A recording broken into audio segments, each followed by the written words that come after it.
Nakatago sa ilalim ng mesa, nakita ni Wendy ang isang singsing na nagkakahalaga ng 50,000 piso. Si Wendy ay isang wedding planner na halos maubos na ang pera dahil sa utang ng negosyo. Ang singsing na ito ay makakatulong sa lahat ng problema niya sa pera. Walang makakaalam kung kukunin niya ito.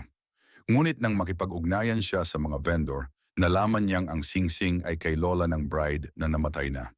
Ito ang tanging mahalgang alaala ng mag-asawa. 3 oras siyang nagmaneho para ibalik ang singsing kahit sarado na ang negosyo niya. Nang makita ng couple ang singsing, umiyak sila sa tuwa. Hindi nila inasahan na babalik pa ito. Ginawa nilang ambassador si Wendy sa lahat ng mayamang kaibigan nila. Sa loob ng 3 buwan, naging luxury wedding planner na siya. Ang pagbabalik ng singsing ay naging simula ng kanyang tagumpay. Minsan ang tamang desisyon ay nagbubunga ng hindi inaasahang biyaya.